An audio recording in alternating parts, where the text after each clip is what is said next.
Olay belli olduğu için. Üçgen parça güzel. Şimdi bunu ikiye bölebilirsem.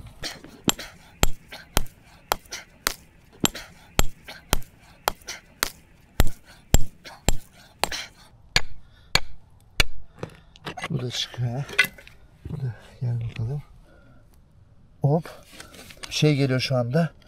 Bir şey geliyor burada. Aha. İşte burada.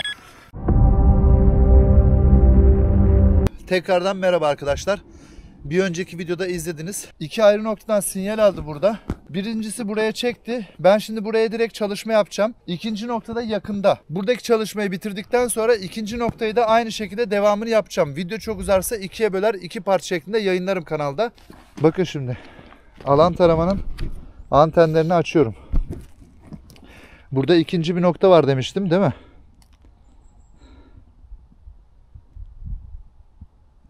İkinci sinyali buradan aldı.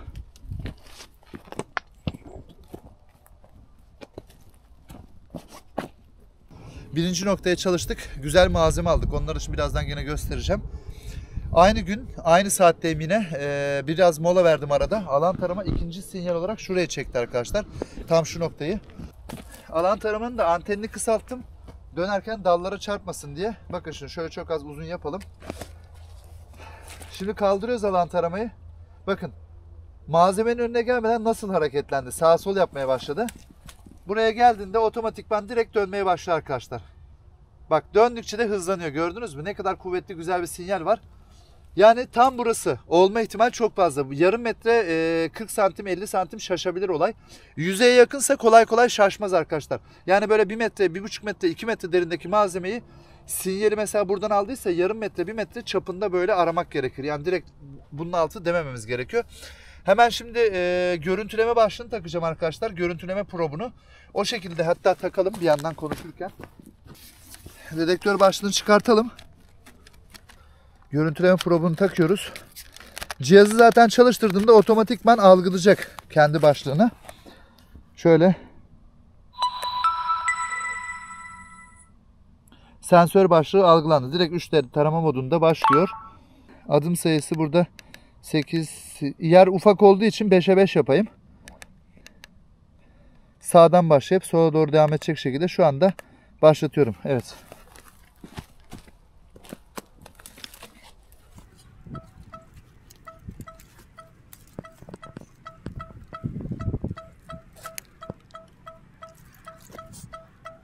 Arkadaşlar bakın az uzaktan çek. Görüntüleme cihazıyla 3D zemin altı görüntüleme modunda tespit yaparken cihazı hep dik tutun arkadaşlar. Mesela burada dallar var deyip de şöyle çapraz yaparsanız hatalı sinyal atar, olmaz. Hep böyle dik tutmanız gerekiyor, bilginiz olsun. Cihaz böyle düz gidecek, gelecek. Burada dallar engeli olsa dalları keseceksiniz. Kendinize bakmak için alan açacaksınız ama gene de cihaz hep bu şekilde. Bakın son sıraya atıyorum şu anda. Bakın cihazın gitme şekline bakın. Gördünüz mü? Dimdik. Hoppa. Bak bak bak bak bak. Neler var şimdi? Bir saniye kaydet. Hemen dosyalara girelim.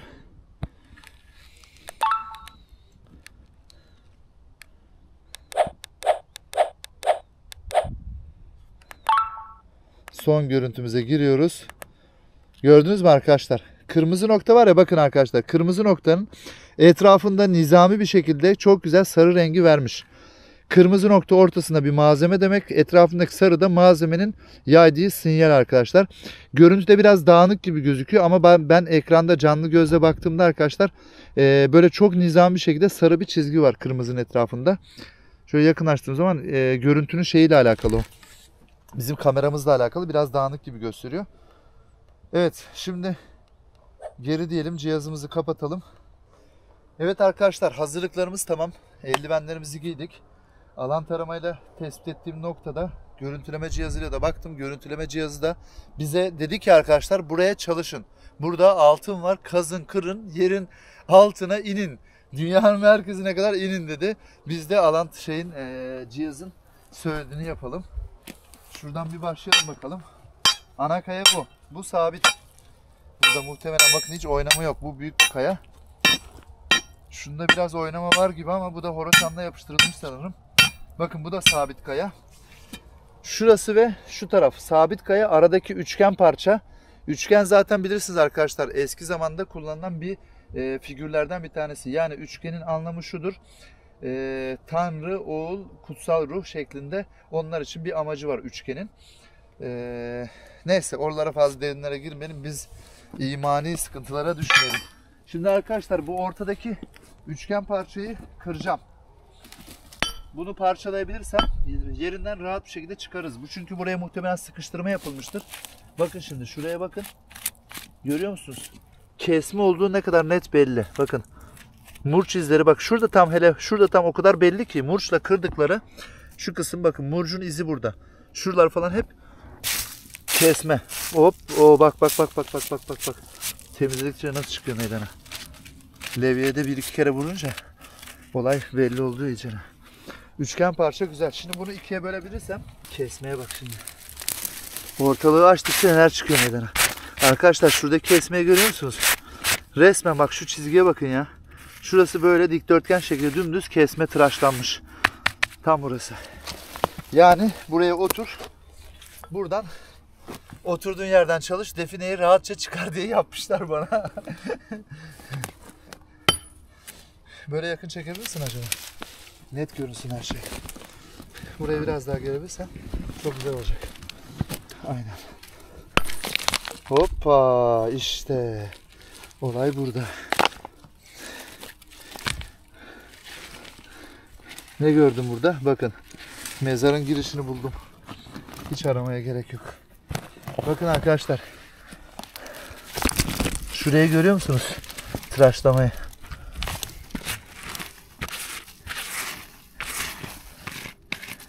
Bak, üçgen. Buradaki üçgen parça, hediyesinin olduğu yerdeki kapak üçgen parça. Burada 2 sefer üçgen kısım denk getirdim işaret olarak. Tam şuraya üçgen son nokta işareti koymuşlar. Mezarın girişi burası arkadaşlar. Görüyor musunuz kesmeyi? Ne kadar net belli. Şu tıraşlamaya bak, şöyle göstereyim. Bakın arkadaşlar, tam buradan şu şekilde tıraşlamayı görüyor musunuz? Mezarın girişi burası. Burasını temizleyeceğiz. Şu çalıyı, şuradaki taşları kaldıracağız. Muhtemelen bir kapak taşı çıkacağız. Kapak taşından sonra direkt mezara da girilebilir ya da biraz dolgu çıkabilir. Ondan sonra mezara girilebilir. Ama mezar girişi tam buradan başlıyor. Şu tıraşlamayı görüyor musunuz arkadaşlar? Dümdüz kesme. Neyse, biz mezarı bırakalım. Hediyeleri arayalım. Sarıları bulalım. En sevdiğimiz rengi görelim.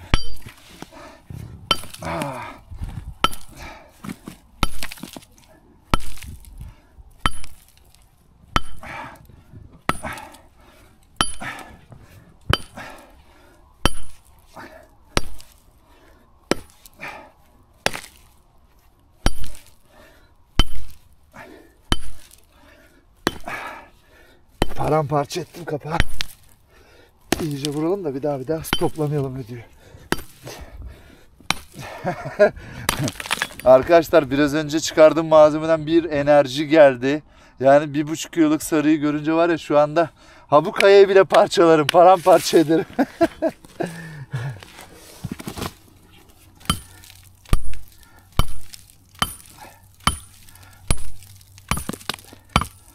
Az yukarıdan çekebilirsin istersen.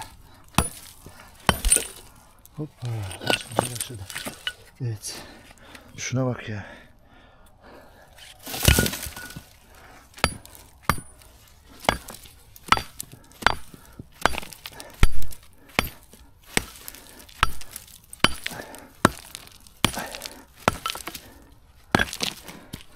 Burayı darmadağın ettim. Şimdi pointer'ı alacağım. Açarak bakacağım yavaş yavaş. Evet. Bekle, ben hemen pointer'ı alıp geleyim.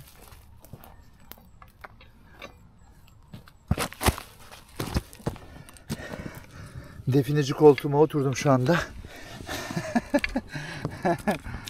Keyfim yerinde.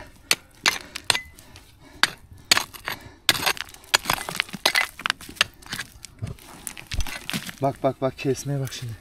Bak. Şu düzlemeyi görüyor musun? Arkadaşlar bakın, insan işçiliği bunlar.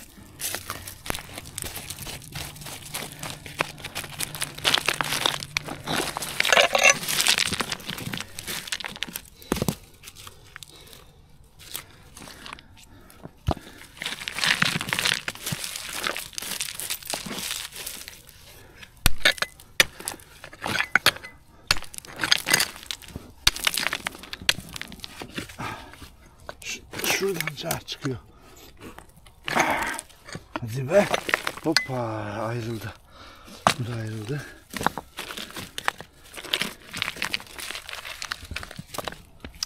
Bir pointer tutalım bakalım.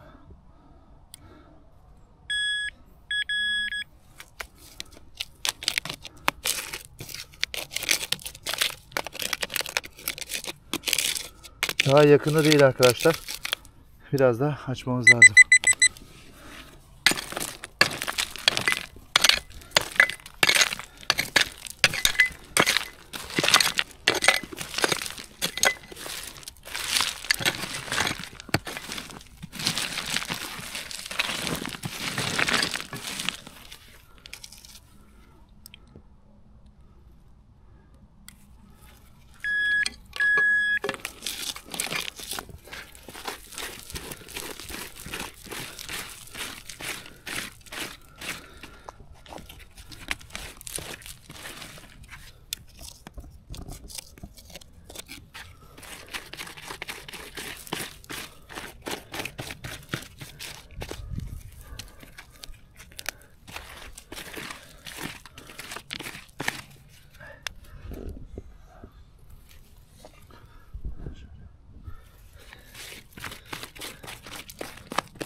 Şimdi üçgen parçayı buradan kırdık, çıkardık.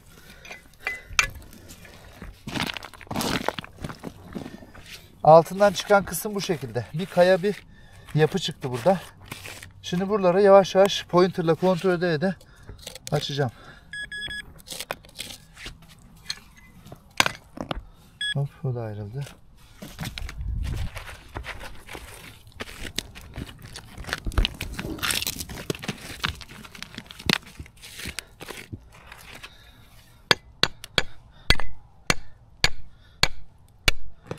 Bu da çıkıyor. Bu da, gel bakalım. Bunu da ayırdık. Hop. Aha. Aha, yakaladım. Tam burası. Bakın şimdi. Yakaladık galiba. Hadi bakalım. Tam şurada. Tam burası. Tam burası. Görünüyor mu? Evet. Lan burada da dökme param var. Ne var acaba? Bu kadarcık yere ne sokarlar ki?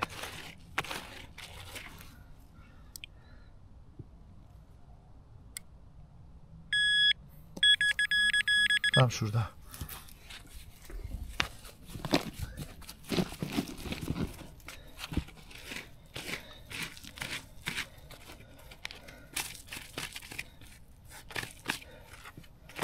Arkadaşlar bakın. Burası hediye kasası. Gördünüz mü? Kayanın kesmeleri, her şey belli. Üzerine üçgen parçayı kırıp almışlar. Altını oymuşlar. Malzeme koymuşlar sanırım. Şurada bir parça daha var. Onu da çıkarabilirsek biraz daha rahatlayacağız galiba. Evet. Gel bakalım.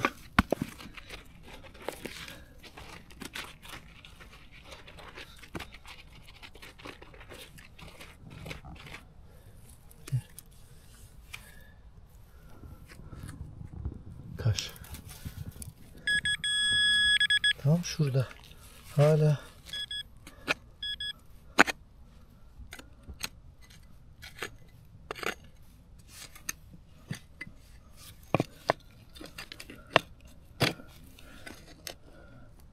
Hop.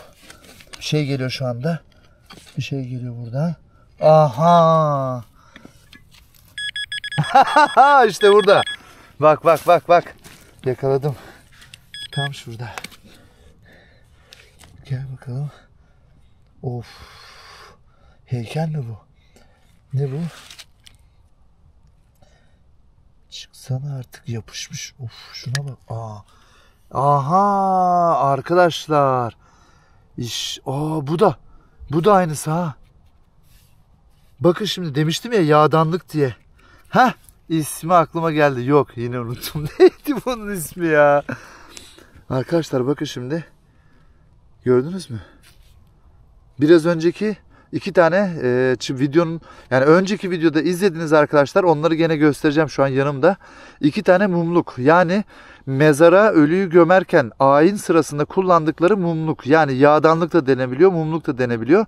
Bu da aynısı. Bu sadece yağdanlık. Yani mumla alakası yok. Bunun içine yağı koyuyorlar arkadaşlar. Buradan muhtemelen bir deliği var. İçine ip gibi bir şey sokuyorlar. Ateş verip bu şekilde adam bunu elinde götürerek ayin esnasında ateş yakıyor. Onların inancına göre olan şeyler bunlar, yani ritüeller. Bakın şimdi hemen fırçamız nerede? Hemen şöyle temizi. Bu da anka kuşu. Diğerleri de anka kuşundandı. Galiba bu da anka kuşu arkadaşlar, bakın. Ama bunun sanki iki tane başı var ha. Bir burada ağzını açmış, bir de burada ağzı kapalı. Şahmeran gibi de yapmışlar sanki, böyle üzerini süslemişler. Şuna bakın, işçilikler böyle. Desenler, mesenler, her şey belli.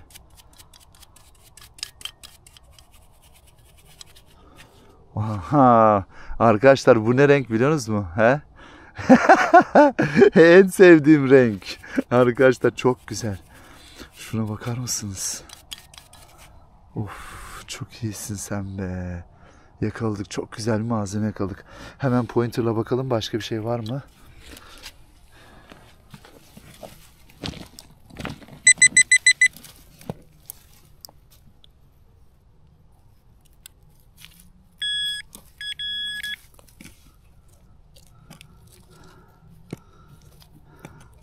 Başka bir şey yok. Çıktığı yer neresi? Burası. Bak bak bak, nasıl görüyor musun kasayı? Nerede? Nereden çıktı? Bunların hepsi mezar hediyesi.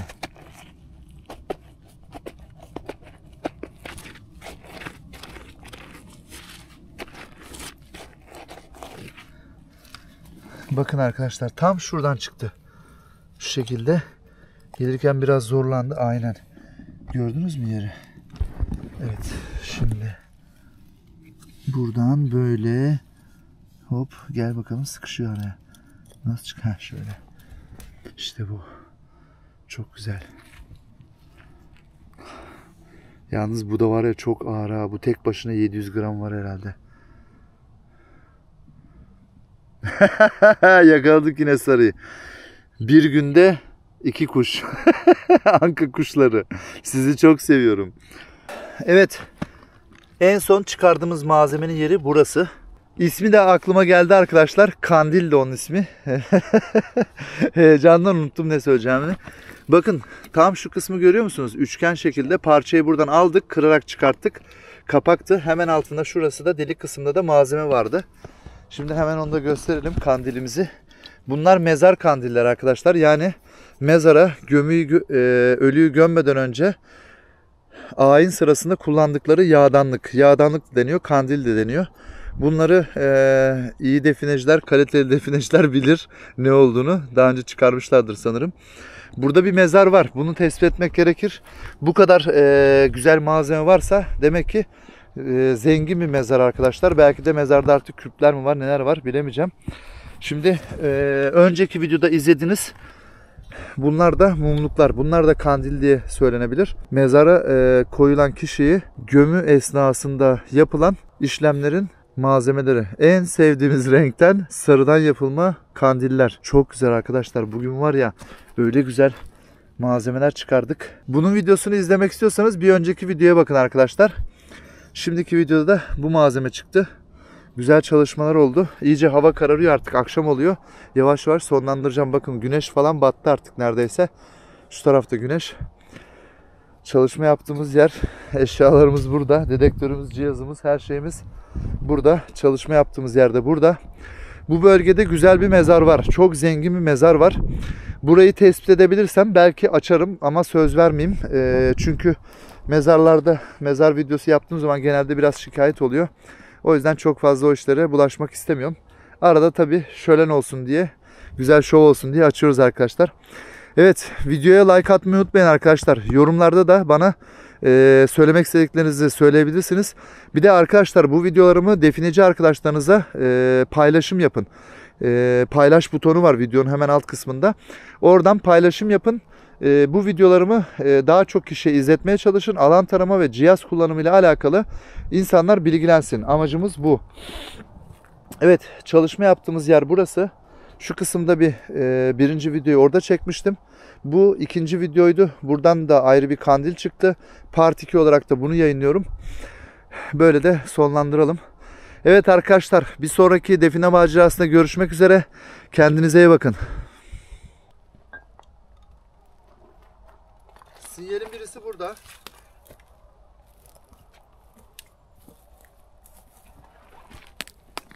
Tam burası. Arkadaşlar bakın. Alan tarama sinyalin birisini bu kayanın altından aldı. Şimdi buraya alan taramayı kaldıralım. Bakın tam burada kuvvetli bir şekilde dönüyor. Alan tarama bize burayı noktaladı. Şimdi hemen Konrad GR4 Dual ile dedektör başlığıyla bakacağım önce.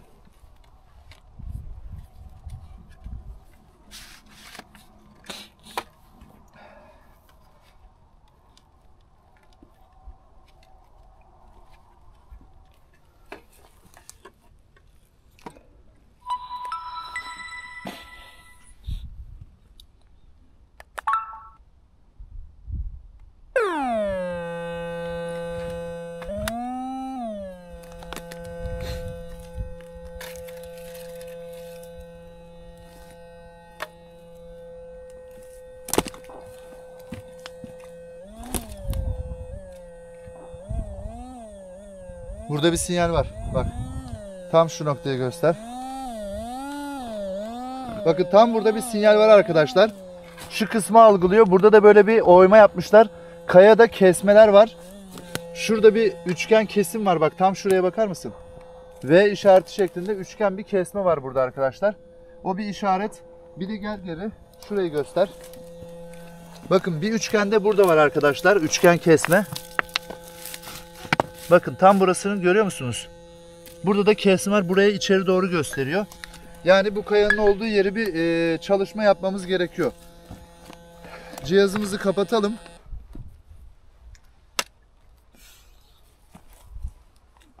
Bunları buraya bir koyayım. Çantamı da burada çıkartayım.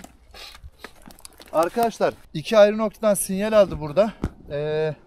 Birincisi buraya çekti. Ben şimdi buraya direkt çalışma yapacağım. İkinci noktada yakında. Buradaki çalışmayı bitirdikten sonra ikinci noktayı da aynı şekilde devamını yapacağım. Video çok uzarsa ikiye böler, iki part şeklinde yayınlarım kanalda. Burada iki tane çalışma yapmam gerekiyor. Bu birinci noktaya bakacağım, ikinci noktaya da bakacağım. Bakalım ikisinde de malzeme var mı? Yoksa birisi mineral, birisi malzeme mi ya da hepsi mineral? Cihazlarımızda çok güzel bir test etmiş olacağız şu anda. Hem test etmiş olacağız hem de bu cihaz kullanımıyla alakalı yine güzel bir bilgi olmuş olacak. Bu videoyu baştan sona eksiksiz izleyin arkadaşlar. Şimdi alan taramamızı da buraya bırakalım. Çantamı çıkartayım. Evet arkadaşlar, hazırlıklar tamam. Çekiç, çapa, levye, pointer, fırça ne varsa hepsini buraya koydum. Şu anda definenin üzerinde oturuyorum arkadaşlar. Çıkartalım mı? Hiç canım istemiyor ya. Çok da yorgunum ama. 1, 2, 3. Survivor başlasın. Ay. Evet. Önce bir çekişle yoklayalım bakalım. Burada kayalar biraz parçalanacak gibi duruyor. Nasıl bir şey? Oo. Şu ayrı bir parça sanki buraya yapıştırma gibi. Aha burada bir tanesi ayrı. Hoppa. Nedir burası? Altında, kapağın altında bir daha kapak var sanki.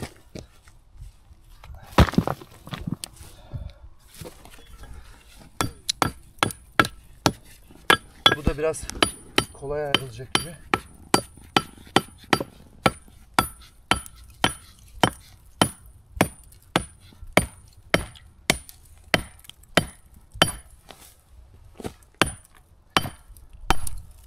Hadi.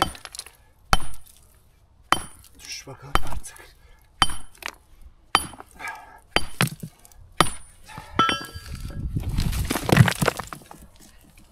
Aha. Neler oluyor burada?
Aha.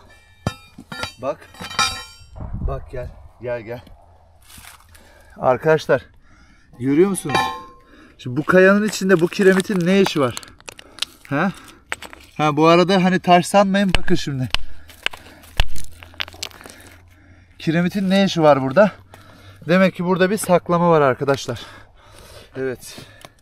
Beni heyecan sardı. Kiremitleri şuraya doğru atalım.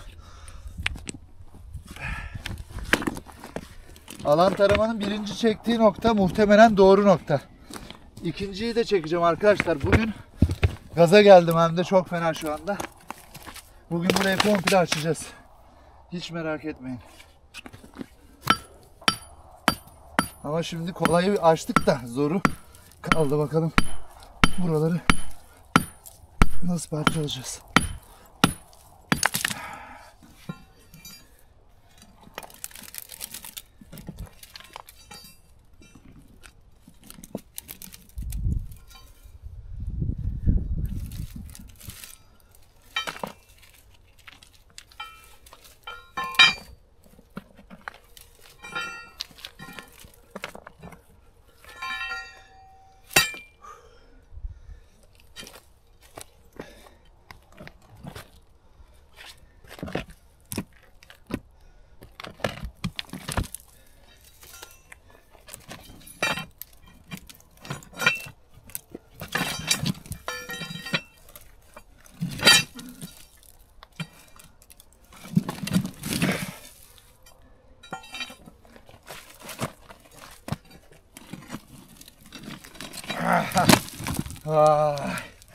Koca kayayı kaldırdık.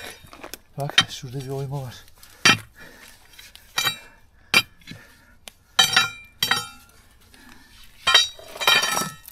Evet, şimdi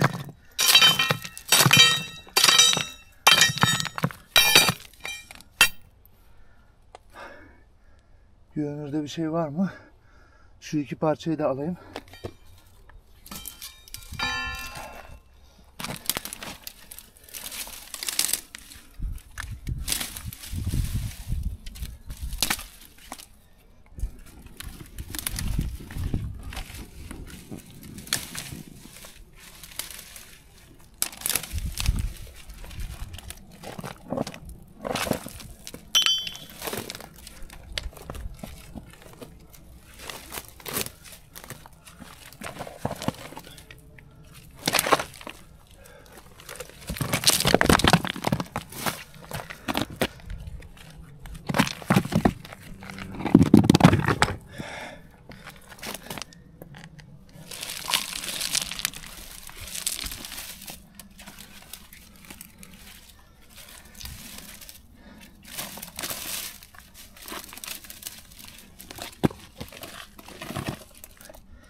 Vay.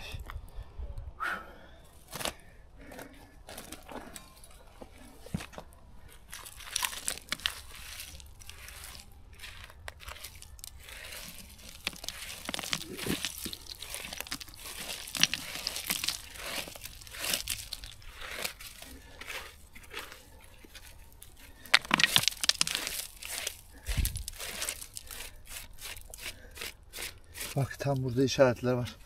Bu kayaya koymadan önce buraya işaret yapmışlar.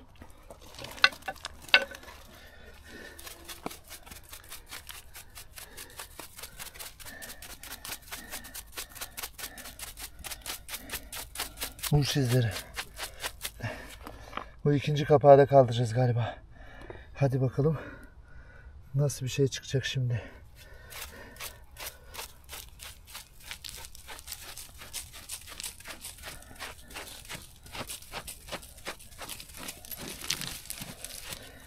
Şunu görüyor musun? Burası komple ayrık. Bu kapak acaba mezar kapağı mı? Yoksa bir saklama mı var burada? Evet, çalışmaya devam.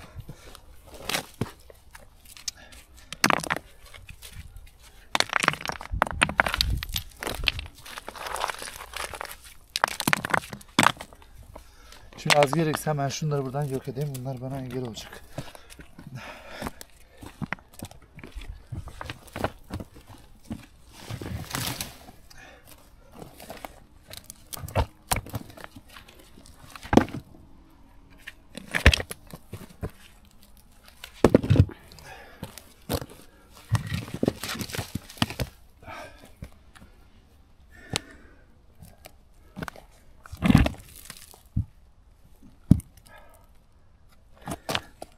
Taşa bak.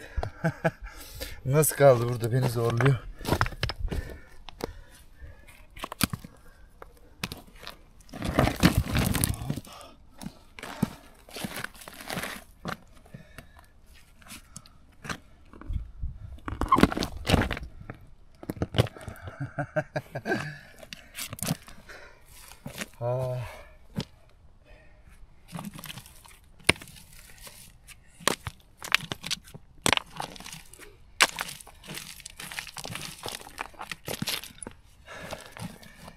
Yoruldum. Şimdi bu video cihaz testi için çok önemli bir video oldu. Neden diyeceksiniz? Şu kayanın büyüklüğünü görüyorsunuz arkadaşlar.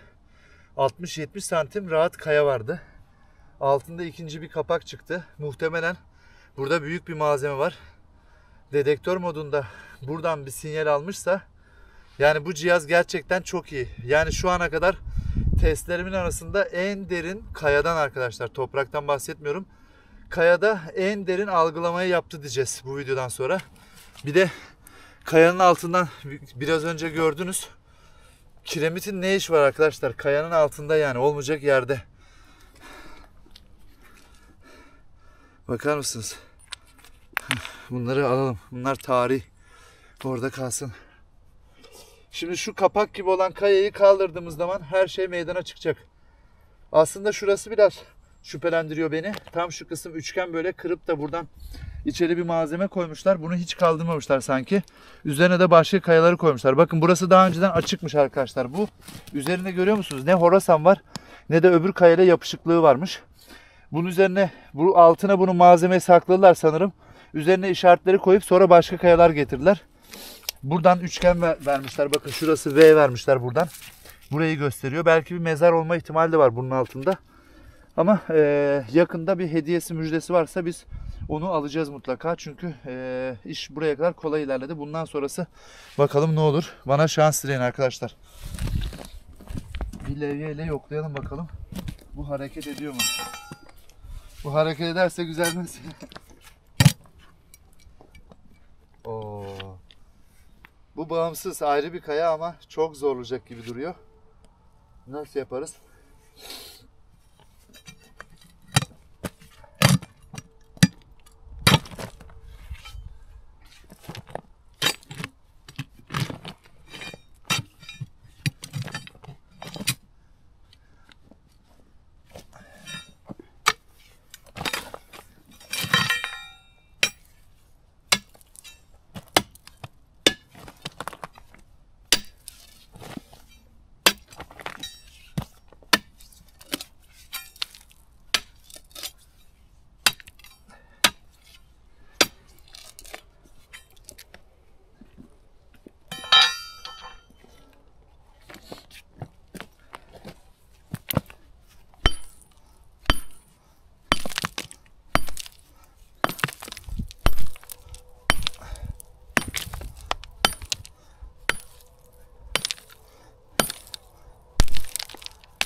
Nasıl boşluk sesi geliyor var ya.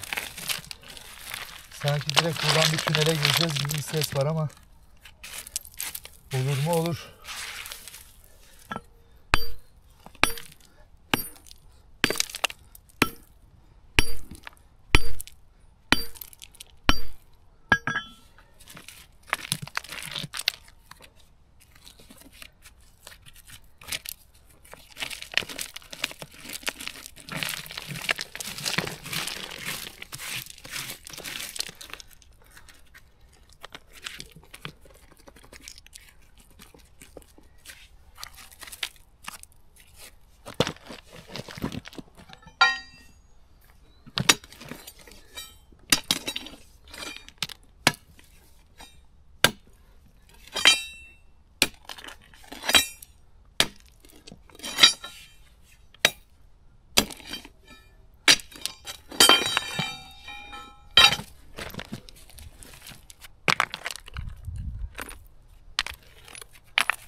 Burada içeri bir havalandırma gibi delik var.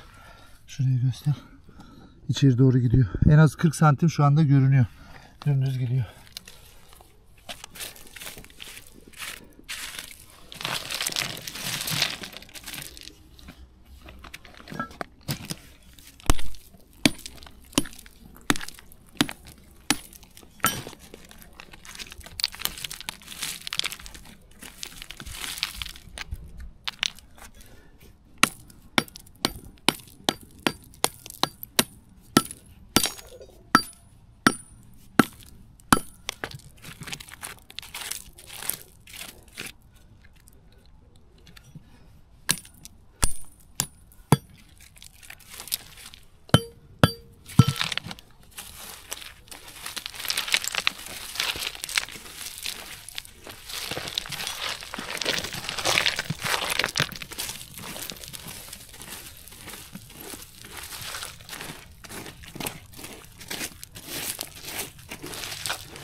Taşlar şuraya sanki yapıştırma gibi.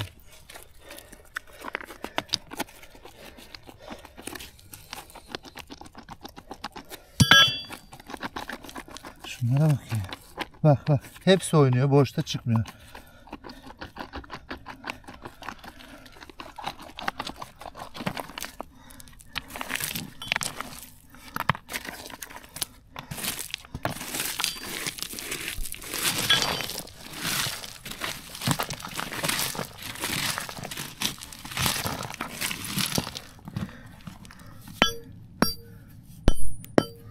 Şuraya biraz çekişelim.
Oo, bak bak bak, ver kamerayı.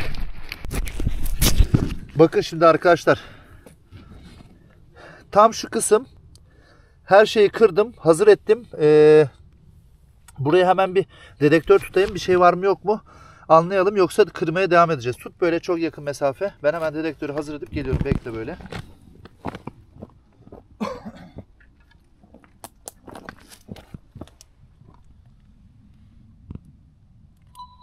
O kısım aynı Horasan gibi duruyor. O tarafa, burada bir şey çıkmazsa o tarafa doğru devam edeceğim zaten. Dedektör modu, kalibrasyon yapılıyor.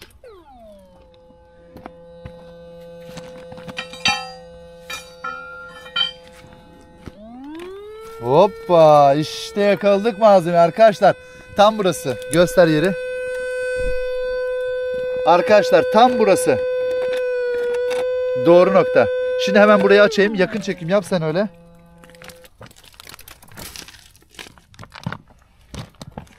Bakalım pointer bir şey alacak mı? Pointer'ı tutalım. Galiba yaklaştık.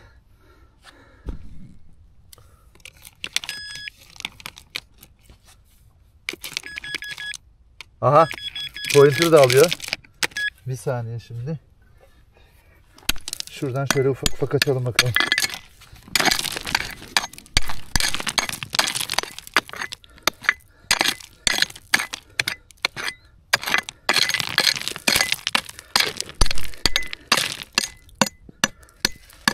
Çok eski videomda bayağı bir linçlemişlerdi beni. Kayanın içinden toprak mı çıkarmış da bilmem neymiş de. Adam da arazide gezmemiş. Bir tane taş almamış eline. Videolarda yorum yapıyor altına. Kayanın içinden toprak çıkarmış da bilmem neymiş de. Bakın arkadaşlar. Kayanın içinden toprak nasıl çıkıyor izleyin arkadaşlar bakın. Çünkü burası daha önce açılıp kapatılmış. O yüzden toprak çıkıyor içinden.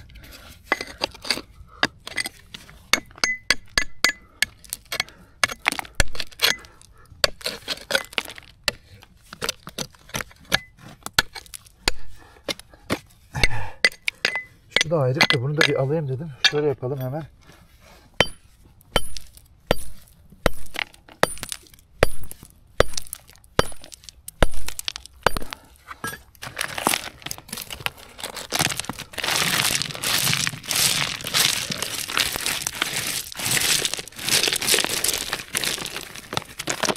Hop. Bak bak bak bak bak. Göster. Göster. Şuradaki ne? Şu ne şu? Bak. Sarıyı görüyor musun? İşte burada sarı arkadaşlar. Ne bu? En sevdiğim renk. Bakın şimdi hemen burayı açalım yavaş yavaş güzelce ne?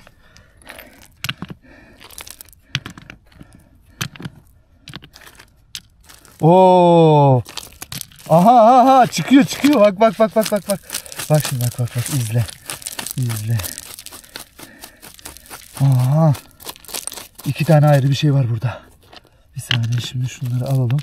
Kırılan parça. Demek ki çekişte biraz daha vursak yukarıdan var ya içerideki malzemeye de zarar verecekmişiz.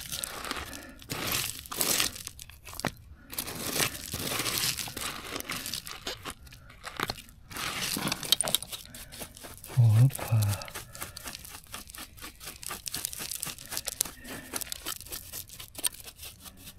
Aha.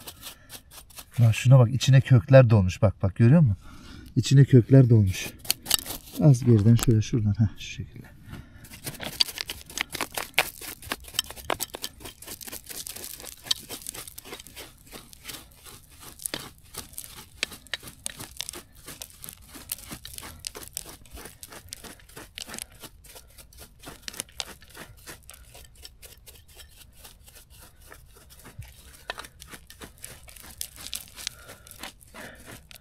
Of, bunlara bak iki parça. İki parça malzeme görünüyor şu anda. Bakalım daha aşağıda bir şeyler var mı?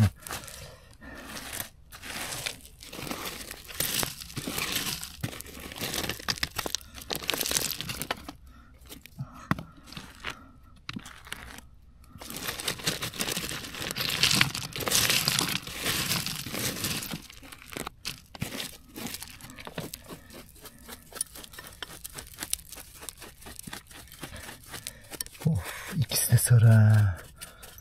Ha. Yakaladık. Bak bak, kökleri görüyor musun? Nasıl kopuyor pat diye aradan. Her tarafı dolmuş bunların. Şu bir tanesini alıyorum şimdi şöyle. Gelsene, sıkışmış. Heh. Hoppa. Of be. Şuna bakar mısın? Arkadaşlar şuna bakın be. Çok güzel. Üf. Bu ne biliyor musunuz arkadaşlar? Bu yağdanlık dediğimiz bir malzeme var. Mezara adam gömülmeden önce ayin yaparken kullandıkları bir şey, bir malzeme. Diğer ismi de neydi onun? Yağdanlığın diğer ismi neydi arkadaşlar? Yoruma yazın. Şu an aklıma gelmedi heyecandan. Sarıyı görünce. Şuna bakar mısınız? Anka kuşu arkadaşlar. Bu da yağdanlığın bir değişik sistemi. Mum yakıyorlar muhtemelen bunun içinde. Mezara gelirken bakın şimdi diğerine göz çıkarayım. Ondan sonra ikisini de tarif edeceğim size. Köke bak. Nereden geçiyor? Şunu da açalım. Oha. Çok iyi. Ver bir dakika. Bu da sevdiğim seslerden bir tanesi.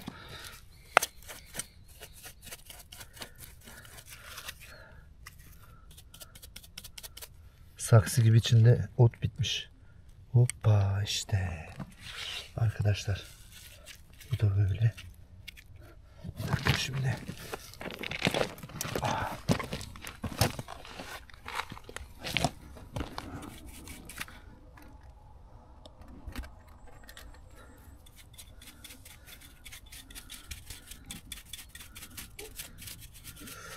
Şu güzelliğe bakar mısınız arkadaşlar? Nasıl parlıyor ama, he? Şuna bak. Oy. Sarının güzelliğine bakın ya. İnsanı nasıl mutlu ediyor. İçi de dolmuş bunun.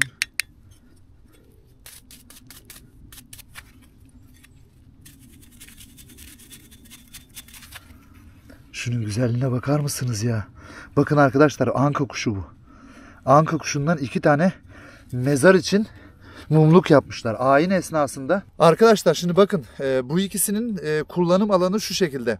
Diyelim ki adamı buraya gömecekler. Gömerken papaz elinde bunları tutuyor. Bunun üzerinde 2 tane mum var. Bu şekilde ölünün peşinden geliyorlar. Diğer papazlar işte dualarını okuyor. Bilmem ayin yapıyorlar falan. Bu onların ayinin bir parçası. Mesela bu elindeyken bu şekilde böyle Ameno dorime. Bu şey, bunları arkadaşlar burada yatan demek ki bayağı bir zengin birisi. Mumlukları direkt sarıdan yapmışlar yani, şuna bakar mısınız arkadaşlar ya? İkisinin ağırlığı yani bilmiyorum ama en az 1 kilodan fazla, böyle 1,5 kilo çok rahat var gibime geldi. Çok ağırlar. Şu an elim ağrı tutarken bileğimi ağrı yaptı valla. Neyse arkadaşlar bakın, 2 tane çok güzel sarı. Şamdanlık da diyebiliriz, mumluk da diyebiliriz, yağdanlık da diyebiliriz. Lan o son ismi aklıma gelmedi. Neydi arkadaşlar? Bilen varsa yazsın. Evet arkadaşlar, bir sonraki define macerasında görüşmek üzere. Kendinize iyi bakın.